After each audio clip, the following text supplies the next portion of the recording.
Today's video is sponsored by Manscaped. Guys, if you're looking for the best when it comes to men's grooming and hygiene products, then Manscaped is for you. It's literally the smoothest my balls have ever felt. They have a number of stellar items from their all-in-one Performance Package 4.0. It's got the waterproof Lawnmower 4.0 body trimmer for when the weeds grow just a bit too thick. Rocking that advanced skin-safe technology that reduces the chance of nicking the skin even in the most sensitive of areas. Thank God, the Lawnmower 4.0's timer has a smart wireless charging system with a slick indicator on the front, keeping you apprised of its charge status. And it's also easy to lock for when you're on the go. The Performance Package 4.0 also came with some crop preserver ball deodorants, specifically made for you for those sweaty grinding sessions, and the Crop Reviver ball toner spray, which I gotta say, really surprised me. The Crop Preserver takes care of what you need for that all-day body odor protection, and the Crop Reviver is like a small aloe vera spritz of heaven just for your boss. Manscaped's got you covered from head to toe, fellas. Their Weed Whacker nose and ear trimmer, their lawnmower, skin-safe technology, and for a limited time, you can actually get all of this plus 2 free gifts: the Shed Travel Bag and the Manscaped Anti-Chafing Boxer Briefs. Guys, go to manscaped.com and you can get 20% off on everything, free international shipping, these 2 free gifts when you use promo code Aztecross at checkout. Big shout out to Manscaped for sponsoring today's video.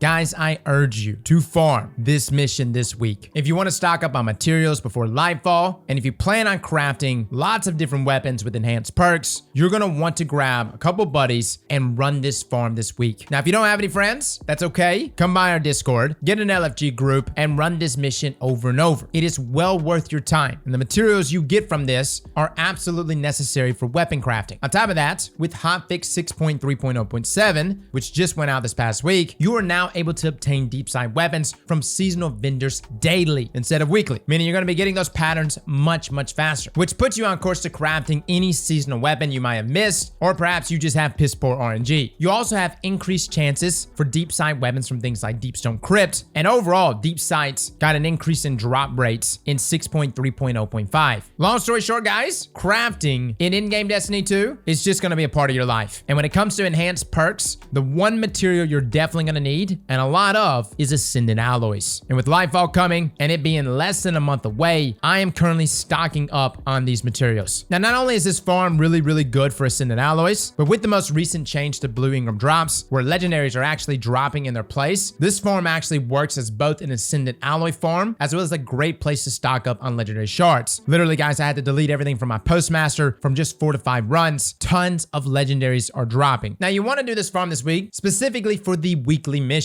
That being the mission called the Ghosts. This is the weekly Witch Queen campaign mission, and you'll want to do it on master difficulty, which means you need to have 2 teammates. Again, come by our Discord, get an LFG group. No, you do not need a mic. Literally just send invites to folks, get a team together. You could talk if you want to, or just use text chat, and you'll run this mission back to back. Now, the reason why this mission is so good is that it's extremely easy compared to others, especially with master difficulty included. We're talking about getting runs done in less than 10 minutes versus, say, 30 minutes. Now, let's quickly touch on the modifiers here. Master is 1610 power. Fire Pit is also present where acolytes spawn fire pools when defeated. Yes, the burn damage here is very annoying. Raider Shield says that Scorn Raiders have void shields, so have something there to melt void shields. You also have Overload and Unstoppable Champions. Match game is also present. All shields are also present. And Attrition, which states that regeneration is greatly impaired, and defeating enemies may create wells of light. This is an extremely annoying modifier, but if you have ways of like getting your health back, whether it's a well or even like melees that return health for you, for instance, things like Knockout, where defeating a target with a melee attack starts health regeneration, things like this can kind of allow you to navigate around attrition. Now, the reason why we say do the master version of this mission is because Ascendant alloys have a common drop chance on master. Now, this is substantially better than our other activities, considering even things like Wellspring at the highest level, it's still labeled as uncommon. Granted, everything really just comes down to RNG, but just give you a point of reference, I ran 6 runs of this mission, and all 6 of them, I got an Ascendant alloy. At the same time, Les did 6 and only got 2. Is this still better than other activities though? Yes. And I will say this, if you run into a situation where you are not getting Ascendant alloys to drop, funny enough, when Les restarted Destiny 2, like literally closed it down and reopened it, for some reason, drops improved. It's a good chance this had no bearing on his drops, but he claims it did. Now I want to talk about this mission because you definitely want to get platinum. And if you really nail this mission, guys, you'll be getting it done in 8 minutes or less. Essentially though, you spawn spawn into the throne world at the beginning, jump on your sparrows, you'll bull rush through the enemies, and then get behind the Shrieker to take it out first before it has a chance to wreck you. You do not have to kill the Lucent Hive Wizard here, but after killing that Shrieker, you can move on. Now you make your way through the tunnels, where eventually you reach a banner flag before a room full of enemies on the left and right side. There will actually be 2 Boomer Knights to the right, Scorn to the left, and 2 Solar Lucent Hives will spawn to the right as well. Now you really do want to deal with these Lucent Hive immediately, as they will wreck you. Honestly, we just Thunder Crashed them right from the get, or just supered them right from the get. Make sure you finish them after you kill them to completely destroy them. Now once the Lucent Hive are actually dead, an Unstoppable and an Overload champion will spawn in alongside a bunch of ads over there with the rest of the Scorn are. Now the combinations of weapons that I was using, guys, I'll link this build, but this is my Witherhoard Lord of Thunder build with a Volt Shot Ikelos weapon and retrofit here to deal with Void Shields. The beautiful thing about this build, guys, your abilities carry you. Heart of Inmost Light, even with Storm Grenades, is still very, very good. You do want to rock max resilience though. You do want to constantly be proccing your class ability so that you can boost your melee and your grenade. Now once you deal with these champions, the block door will open. You actually head through the dark tunnels until you reach an open area with a Scorn Walker. Now if you have someone on your team rocking Weld, this is a perfect opportunity to just go right in the middle and drop your Well of Radiance, pretty much right next to the Walker, damage the Walker down, finish it off, and the door will open once the tank is dead. But before you move on, you do have champions here to deal with. One still out here next to the Walker. Sometimes he goes inside, and another one all the way inside at this next doorway. Now once the overloads are dead, you can move on up to the tower, and you don't really have to kill every single ad, by the way. Literally just deal with the champions and move on. Now at the top of the tower, you'll have to destroy 2 crystals, one on either side of the area, with 1 unstoppable champion and 2 overloads that will be spawning here. Now there will be an overload at the right crystal and an overload and unstoppable on the left crystal. Now once both crystals are destroyed and champions are killed, you then shoot the crystal in the middle. This will allow you to now head down into the pit, and once again, you do not have to kill the rest of the ads here, guys. Just kill the big guys and move on. Now there's going to be another rally when you drop down, and essentially here, guys, you want to head to the rooms behind where you see the glowing symbols. There will be an overload champion in each one of these rooms, but you can beat these guys one-on-one if your level is high enough. It is kind of annoying seeing where the location is, but the doorway would just be in the middle of these walls. If you want to, you can turn your brightness up, which will allow you to see things a little better, or you can actually shoot the icky on the side of the walls, and this will light things up for you. Now once you deal with this champion, you then can shoot the crystal, and once all 3 crystals are destroyed, an unstoppable champion will spawn at the center. Keep in mind though, do not shoot the crystal in the middle. Deal with this unstoppable champion first. After he's dead, you can then shoot the crystal. If you happen to shoot the crystal first, this unstoppable champion will despawn, resulting in you not getting platinum. Now upon dealing with this unstoppable champion and then shooting that crystal, you can now head down again. Now you're gonna have to actually platform through the darkness here until you get to the boss room. But in this area, guys, if you're looking to platform, make your way to this middle section. And what I like to do here on my Titan is I don't actually jump until I get almost to the bottom of that pillar. And then that's whenever I hit my lift, and I'm on strafe lift here, and it carries me all the way across. Now, if you're rocking things like Icarus Dash, triple jump on Hunters, or even shoulder charge on Titans, you can easily traverse this area. Now, if one of your friends dies, it's okay. Don't worry, drop down, start the encounter, and it will drag them. Granted, they won't be able to rally, but you can still drag them to the boss room encounter. Now, upon dropping down, you're gonna see the same mechanic that you saw in the room previously. Now, before that even starts, you need to deal with the unstoppable champions in the middle, as well as dealing damage to the boss. But upon dealing with those guys and then knocking the champion's health down by a third, you'll see the symbols light up where you need to go. Go to those rooms, and in those rooms, you'll be met with either an overload champion or a yellow bar ad. Now, the yellow bar will have a void shield, so either have a void weapon, and in my case, I have retrofit, just something there to deal with that void shield, and it's completely random what the split is here. But upon dealing with either those overload champions or that yellow bar ad with that void shield, you can then damage the crystal and destroy it. Upon dealing with that crystal, you'll then head back to the middle of the room, do damage again to the boss, and essentially rinse and repeat these steps again. Now, after you kill the boss, you then have to interact with Sagira's ghost. You're gonna have to kind of deal with some dialogue being said here, but literally just sit here and wait, guys, and the drops will start flowing in. Now, this method is substantially easier to pull off than other Ascendant alloy farms. You can run Wellspring, but that actually requires you to get a full team of 6, and it's listed as uncommon drops for Ascendant alloys, whereas this only requires 3, and it's listed as common, and it only takes you 10 minutes or less. And I know you have things like the Castellum, but overall, those are all terrible, terrible drop rates. This is one of the best missions to do, though, guys, when it comes to farming Ascendant alloys. So much so that I do recommend that you farm it out this weekend, get as many Ascendant alloys as you can, and then proceed to fill up your Postmaster with Ascendant alloys. I have not seen anything from Bungie in regards regards to changing drop rates for Ascendant alloys. These bad babies are still going to be as rare as they are next season as they are now, which is why on all 3 of my characters, I'm going to have 10 of these bad babies sitting in my postmaster for weapon crafting next season. I like to craft the perfect god roll, and that requires enhanced perks. So guys, good luck, grind away this weekend. And again, if you're looking for a squad, come by our Discord, check out our LFG. Lots of folks are going to be farming. Highly advise getting this. You will not see this mission again before Lightfall. Well, fellas and ladies, thank you all for coming and watching, and as always, slap that like button like your mama told you right.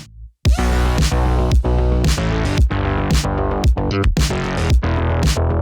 be